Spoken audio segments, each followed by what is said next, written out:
coming up on Marriage Today with Jimmy and Karen. Children are temporary. And when you have those children in your home for 18 or 19 years, and in the process, you violate your marriage or you violate your relationship with God because of those children, hey, you've done them no favors whatsoever. Listen, how can your children succeed unless they see you succeed?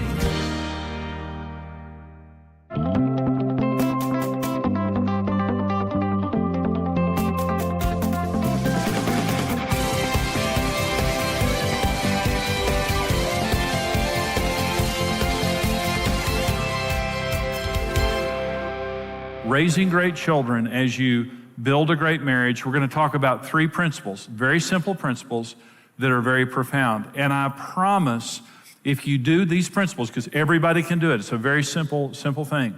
These three principles will cause you to succeed.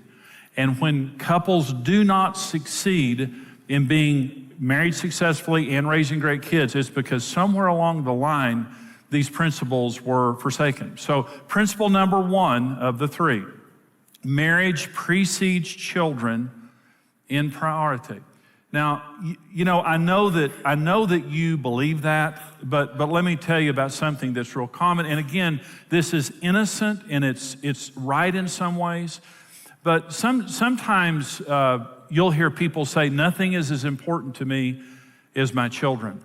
There was a program on one day, it was on television, it was a talk show, and they had mothers behind the scenes, and they didn't know that their husbands were watching from the other room, okay? So there were the husbands in one room, the wives in the other room, and they were talking about their children. And these women were going around the room and they were saying, nothing is as important to me as my children. And it sounds great. I mean, it sounds like a good, wholesome American thing to say. Well, what they didn't know is their husbands were in the other room talking about how frustrated and violated they were that they didn't get enough of their wives because they were always busy mothering their children. These husbands were bitter and frustrated and angry, and the mothers were saying, nothing is important to me as my children. Well, fathers can do the same thing. So I'm not picking on women. I'm saying, if you in your heart or in your mind think, nothing is as important to me as my children, you're wrong. There are two things more important than your children. The first is God, and the second is your marriage. Those two things are more important than your children. And then once those things are set, then your children are the third most important thing in your life. And let me talk about why this is such an important principle. Your relationship with God and your marriage is what makes you into a great parent. When you wake up every day and you have a relationship with God, God heals you, God fills you, God loves you, God gives you wisdom, God gives you strength, God solves problems that nobody else can solve. God enables us to be parents. Galatians 5 tells us about the fruits of the Holy Spirit. It's love, joy, peace, patience, kindness, goodness, faithfulness, gentleness, and self-control. Those are the 9 relational qualities that make you a great spouse and a great parent, and they come free from God. But we don't have them on our own. We have a very shallow veneer in and of ourselves. But with God's, listen, it's amazing how petty we can be under pressure as people so quickly. But under the power of the Holy Spirit, it is amazing how godly we can be under pressure. It makes all the difference in the world. When I wake up in the morning and I pray and I depend on God, it is amazing what I can do that day because I depended on God as a husband and as a father. But when I don't wake up and depend on God, it is amazing how carnal I can be. It is amazing the things that I can say and do that disappoint me in myself. And so, A, I've got to have God. And B, I need my spouse. My marriage meets needs in me that God and my marriage meet, 95% of the needs in my life. So as a happy person, because I know God, and then because of a happy man, because I know Karen, and we have a great marriage, I'm ready to parent. I'm not overly needy. I've got my needs met. I've got my priorities right. And my children's security comes from that.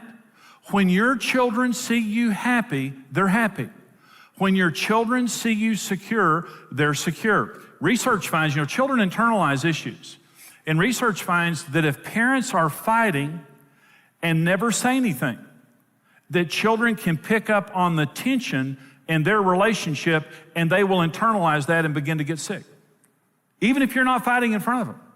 If you're not happy in your relationship, if you're struggling in your relationship, I'm talking about long term because we all have issues from time to time, but if you're struggling in your relationship, your children's security comes from you being secure. You can't be secure in your children. You're secure from God in your marriage, especially God. And so marriage comes before children. God comes before children. And then our children are precious and they deserve the best of us except for God and our spouse. Children are temporary. And when you have those children in your home for 18 or 19 years, and in the process, you violate your marriage or you violate your relationship with God because of those children, hey, you've done them no favors whatsoever. Listen, how can your children succeed unless they see you succeed? See, we showed them a successful relationship. Let me say this another way, and I want you to listen to what I'm saying, and this might sound arrogant, but it's not arrogant. You need to make this statement. I want my children to be just like me. If you don't want your children to be just like you don't understand parenting because it's more caught than taught. Your life speaks louder than your lips. They are studying your priorities, they're studying your attitudes, they're studying the way you resolve conflict, they're studying your values, they're studying your relationship with God and your beliefs in God. They're studying not just what you're saying now, they're studying the way you're living your life. And so here's what I said, Karen and I said related to us. I want my children to be just like me. I want them to have a church just like me. I want them to have a relationship with the Lord just like me. I want them to have a marriage just like me. Whatever. But actually, my kids are better than us. Our kids are better than us. I mean, our kids have taken it to the next level. I am so proud of them. They're better parents than we were. And I'm saying, do you want your children to be just like you? Because the way that I'm living my life is empowering them for success, or it's confusing them and giving them something that they're going to have to overcome later in life. And so before parenting, I need a relationship with God that is a humble, dependent relationship with God that I'm allowing Him to work in my life, because every time God does something in my life, it betters my children. And they're going to find their security in that, and they're going to be blessed by that. God comes first, then my marriage, then my children. Marriage precedes children in priority. Number 2 principle is unity is essential. You have to be unified. Jesus said, a house divided against itself can't stand. If you're divided against yourself, your house can't stand. And so in parenting, you always present a united front. These are 4 practices of unity. I'm talking about unity now. Let me just give you 4 points here. Number 1, always present a united front to your children and never let your children divide you. When you're a parent, we're a 2-headed monster. And you'll never deal with one head. We're 2-headed, okay? So they come up and they say, can I go to the movies with my friends? Let me talk to your mother. She won't mind. She said yes. I want to hear it from her lips. Why? Because you lie. And so I'm going to hear it from her. And not in front of you either. Okay. Now, if it's a simple decision, that's fine. But what Karen and I would do is go in our room by ourselves, with our children typically were in bed, and we would sit down, and sometimes we would argue. Because Julie has my personality, Brent has Karen's personality.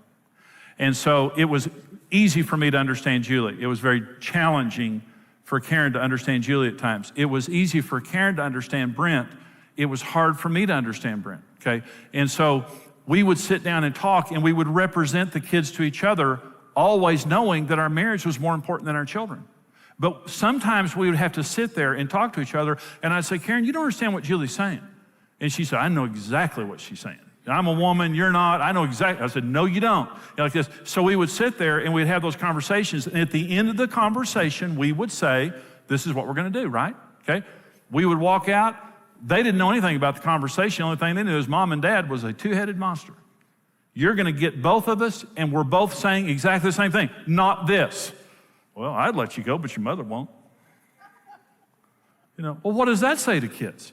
You're divided at that point. A house divided against itself cannot stand. We are unified on everything that we do. Number 2, always honor each other in front of your children and make your children honor your spouse. You never disrespect each other. in front of your children. So if our kids, like I'm sitting there, in the living room, and I would hear Julie or Brent disrespect Karen, I never made Karen defend herself. I'd say, I don't know, you don't talk to your mother that way. Unity means what you do to her, you did to me. Division means you can pick on them all day long, and I'm just going to sit here and watch it. I'm just a spectator. When I heard a tone in their voice, anything like that, I would get up and I'd walk in there and say, you don't talk to your mother that way. You apologize to your mother like that. And they knew, you pick a fight with her, you got to fight with Dad. And the same was true of Karen. And so always honor if you have something to say, you say it behind closed doors, but don't put each other down. When your kids are around, don't be sarcastic, don't be demeaning. And if your children, because if you do, the kids will pick up on that. And they're going to do the same thing. So always honor each other. Number 3, never allow a significant difference to develop in how you express love or enforce discipline. Now, this is the good cop, bad cop thing. And this comes into extremes. Your children need both of you to be affectionate with them. And your children need both of you to discipline them. Sometimes a man at a certain age has to be the one that enforces the discipline, okay, just simply for size or whatever it is. But you both are empowered to discipline, and you both support each other in discipline. But the horrible thing is, see, when one parent is a goof off, the other parent has to become more stern in order to bring a balance in the family. When one spouse is out of control, the other spouse will go the opposite extreme to gain control. If you're a spendthrift, I'm going to rat hole money. But we're not unified, okay? If you're a goof off and you're too fun and you're too permissive with the kids, then I'm going to have to be more stern and be the disciplinarian. And what happens is, because now I'm the disciplinarian, I'm not able to show the affection. You've robbed me of the ability to show the affection that I would show, because now I've got to be the disciplinarian. Come together and make this commitment. Children need affection from their mother and father. You don't make the woman the affectionate person, or the man the affectionate person. Say, well, you're sweeter than me and you're more affectionate and natural than me. You give kids the affection. Their sexual and emotional development is very, very tied to the affection and attention they get from both sexes. Both sexes. So they both need you to affirm them verbally and be affectionate. And they both need you to express discipline, both in healthy ways as a united front. Don't get into the good cop, bad cop thing. They need two parents loving each other and getting along. Number 4, go outside of your marriage for counseling and input when you reach an impasse. Go outside your marriage. Your kids sometimes can push you to the wall, and I mean, you're just not objective. So Karen and I were committed to every principle I'm talking to right now. We got to a circumstance we couldn't solve, and we couldn't talk it out. And it went on for a while. And we had a disagreement about one of our kids. And our kids were great kids. But, the kids challenge you. And we had a circumstance that came up that I had an opinion on and she had an opinion on. And it happened every day. It wasn't like one of those things that comes up every 6 months. It was everyday event within our family. And so we were challenged on this. So I was a pastor. And I told Karen one day, I said, pick who you want to go to, and we'll go to them, and I'll submit to whatever they say. And she said, well, who do you feel comfortable with? So we talked about who we felt comfortable with, and it was a pastor. And it was a woman. And so we walked into this woman's office that we both respected, and here's what I said. Now, we're not here just to get your advice. We're here to submit to your counsel. We have an impasse in our family, and there's something going on with one of our children that we cannot solve. So we're not going to argue with you. We're going to tell you what's happening, and whatever you say is going to be God's voice to us. We've already decided that. Okay. So she said, well, tell me what's happening. So Karen gave her side, and I gave my side. And she said, Jimmy, you're wrong. I was wrong. Karen was right. Karen contended with me on that issue, but I couldn't see it. I was too emotionally involved, and I was strongly opinionated, and I just couldn't see it. Let me say, thank God for that woman that counseled us. Thank God. And thank God that I walked in there submitted and not arguing, because she took Karen's side. But it wasn't Karen's side, it was God's side, because Karen was right. So when you reach an impasse, don't let it destroy your marriage. Don't let it take you out. Everybody comes to those points. Everyone's going to come to times in your marriage, and as parents, you can't solve the problem on your own. And here's what we taught our children. Getting help is not a sign of weakness, it's a sign of wisdom. Wise people get help. Rich people have financial counselors all around them. People going broke won't even read a book on money. People who are successful parents are in seminars just like this. But people whose kids are falling apart, they don't have any hope, they won't take any advice. So you have a teachable spirit, you get help, and it's just part of the mindset of success. There's one other thing, real quickly. This is the third principle. Marriage precedes the priority of children, which is very critical, okay? And so unity is essential. We have to be a united front. Doesn't mean we don't disagree, but we don't disagree in front of the kids. We're a team here. Number 3, parenting takes faith. It takes faith. You've got to be faith-filled to parent, especially in the days that we're living in.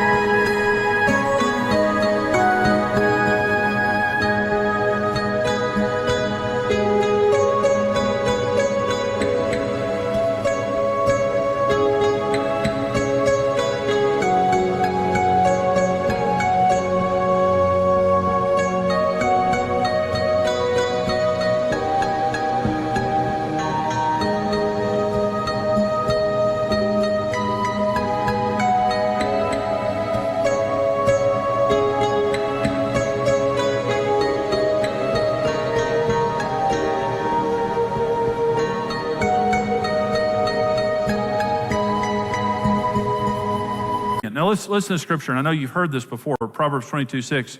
Train up a child in the way that he should go, and when he is old, he will not depart from it. Okay, train him up. Now, training doesn't mean talking. Training means showing. It includes telling, but it means living in front of. I'm going to train you how to, sit there and watch me, I'm going to train you how to do this. That's training. Sit there and watch me, I'm going to do it, and I'm going to talk to you, but I'm going to show you how to do it. Okay, talking is teaching, it's not training. Train your children up. Show them how to live successfully. And when they become mature, they'll return to what you showed them. Doesn't mean you won't have challenges, and it doesn't mean there won't be some difficult moments in the meantime, but if you train them up, you have to have faith that if you do the right thing in front of them, they'll return to that one day. Well, I hope this teaching today was a blessing to you. You know, this teaching today is part of a fuller seminar that I do called Marriage on the Rock. And Marriage on the Rock is a 10-part seminar. And in that seminar, we just talk about the foundational issues of marriage that saved our marriage, literally. When Karen and I were on the brink of divorce, this is the information that saved our marriage. And so we want to get this information into your hands. What you saw today is just a very small part of the full seminar. First of all, for your gift of any amount right now to support the ministry and mission of Marriage Today, we want to send you the CD single called The Most Important Issue in Marriage. And it is the most important issue in marriage. We'll send it to you right away for your gift of any amount. For your gift of $50 or more, we want to send you the full CD seminar, 10-part seminar, Marriage on the Rock, plus the Marriage on the Rock book. For your gift of $110 or more, we'll send you the full seminar on DVD, plus the Marriage on the Rock book, plus our book, Happy, Happy Love. And Happy, Happy Love is just a fun book. It's a very romantic book. Put the spice back into your relationship, kind of the passion and intimacy. Maybe if you've lost some of that, it'll just help you to get it back. All of these resources are marriage-saving, marriage-building resources. We want to get this to you to help you, to bless you. Maybe even if you're single or divorced, get these and prepare for your next marriage. But we want to get these into your hands. Here's how you can get them. Marriage on the Rock, the best-selling book and series, is the essential resource to having the marriage of your dreams. Through this power-packed series, marriage expert Jimmy Evans will show you how to deal with real-life challenges and offer easy-to-understand solutions that will transform your relationship. Jimmy will address all the major issues a couple will encounter, like communication, finances, sex, kids, his and her needs, blended families, and much more. For your gift of any amount, you'll receive the CD single, The Most Important Issue in Marriage. For your gift of $50 or more, we'll send you the Marriage on the Rock book and CD series. For your gift of $110 or more, you'll receive the book and DVD series, plus the Passion Reigniting Happy Happy Love book. Discover God's design for your dream marriage. Whether you've been married for years or just preparing for the journey, experience Marriage on the Rock today.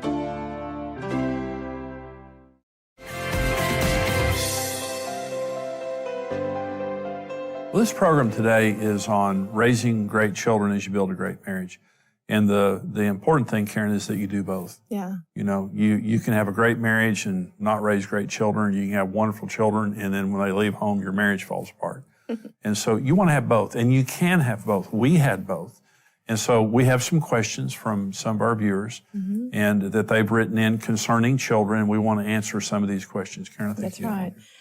Jimmy, in this age of smartphones, social media, and even virtual reality, how do you help your kids use technology wisely and yet not become addicted?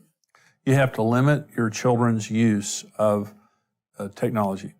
And we have 5 grandchildren. Every single one of them can use technology, including our 3-year-old grandson. And you literally have to say to the kids, you can only use this for a certain amount of time. And you can't get it connected to the internet. See, once your children can get connected to the internet, it is a very, very dangerous thing. And they're smarter than you think. They're smarter than you think, and unless you're standing there with them, over 50% of parents say they're too busy to monitor their children's internet activities. Let me just tell you something. The internet is an extremely dangerous place where your child can see and hear things that are unthinkable. And they're tempted to see those things. And their friends many times are seeing those things. So cell phones and computers and all kinds of technology. Our little granddaughter one day was on a game on an iPad, and some guy was talking to her on there. We didn't even know, and she was sitting there right there with us, and we didn't even know that she was on the internet, and she didn't either. But this game just immediately connected her to the internet. You've got to attend your children, and you've got to say to them, no technology, we're going to go outside and play. No technology, we're going to be together as a family. Well, there's plenty of parent control because, you know, with technology, there's a lot of parents.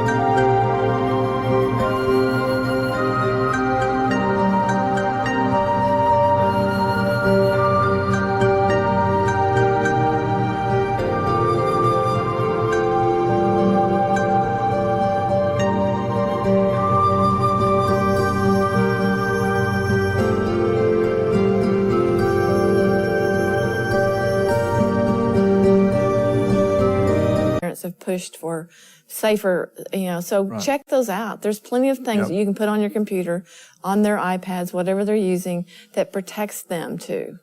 But it's tempting sometimes to let technology raise your kids. Oh, yeah. And let them sit in front of TVs and movies, but it's bad for those kids. They need time with you. They need exercise. They need exercise. And technology, it's proven that when you have too much technology, it makes you depressed. It makes you unhealthy.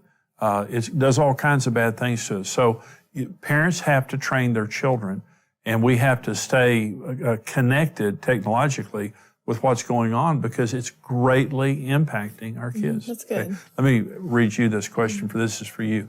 My kids are greatly influenced by other children's language, attitudes, and interests. We try to set a good example, but our children frequently repeat what they see and hear. You know, this is such a common thing. I mean, there's no such thing. I don't care how old your children are, the reason I'm saying this is because we were just talking to our son who's 40, and you and I, we were very strong in how we, you know, who they ran around with, who their friends were. We had them in Christian school, and he's telling us stories that happened when he was young, I had no idea. Yeah. It was just like, yeah, so-and-so. We would have killed him. Oh, no. So-and-so, they showed us this. So-and-so did this. I'm like, what? And I mean, we thought we knew the families. So I'm just saying, you really have to be careful, but don't be legalistic. Yeah. I mean, the worst thing you can do is be legalistic with your children because it's going to produce rebellion. Be relational and just sit down and talk to them and just say, you know, let's have open communication. If you see and hear these things, be sure and tell us. You won't be punished, but let us know. Yeah. And then, you know, sometimes it's just better to have the kids in your own home. If they're going to have friends, let those friends come to your house. If you don't know those kids, if you don't make know sure their they're in your family, house. I mean, it's just best. And well, 1 Corinthians 15:33 says, do not be deceived. Bad company corrupts good morals. So we need to do everything we can, like you said, Karen. Make sure that you know the kids that your kids are with and their families. And if you don't, make sure they're in your home, not their home. But we did. Our kids told us stories like that when they grew older, and they knew that we couldn't punish them. They told us stories, but we were very careful parents. And you know, the other thing is kids today are being bullied like never before. It doesn't matter how much the media talks about it, talks about how wrong it is, they're still being bullied. It doesn't matter what ages they are, they're being bullied. And so there's always that one bully in the classroom that's going to cause trouble. And, you know, there's just so much, you know, you need to look for attitudes in your children that you're thinking, okay, something's happening in school that's producing an attitude that's not good. Yeah, you can tell your child's behavior is going to tell you about the kids they're around. But at the same time, it's a learning curve. It's a learning process because you can't go in and tell the teachers, these are who I want my kids to be with, because that's not going to happen. Yeah. But you can train your children. These are the signs to look for. Do not let them, influence you. You be the influencer and be kind, but yet come to us and let us know these things. Yeah, and help them through that. That's really good. Well, thank you for joining us today. We're so glad that you joined us for Marriage Today. Thank you, all of our partners. Our monthly partners who help us to take this ministry around the world. If you're not a partner, we're going to give you some information right now about how you can become a partner. God bless you.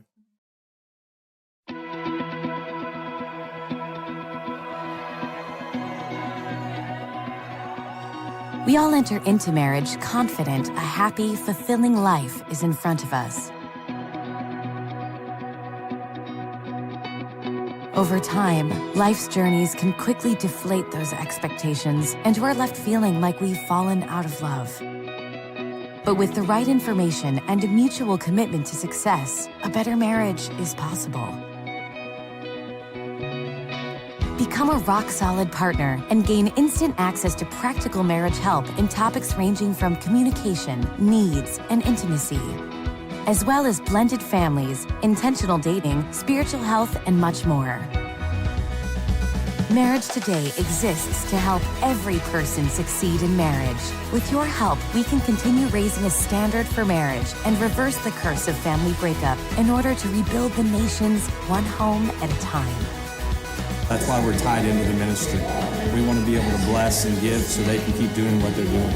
There's just millions of marriages that need help, and if this is the way we can help facilitate that, then that's a great way to spend some money. We love Jimmy and Karen, and we love learning more about how to be a better couple and how to help other couples like they do. Become a rock-solid partner with the ministry and mission of Marriage Today. Thank you for watching Marriage Today with Jimmy and Karen. Subscribe to Marriage Today's YouTube channel for more marriage-building videos and updates.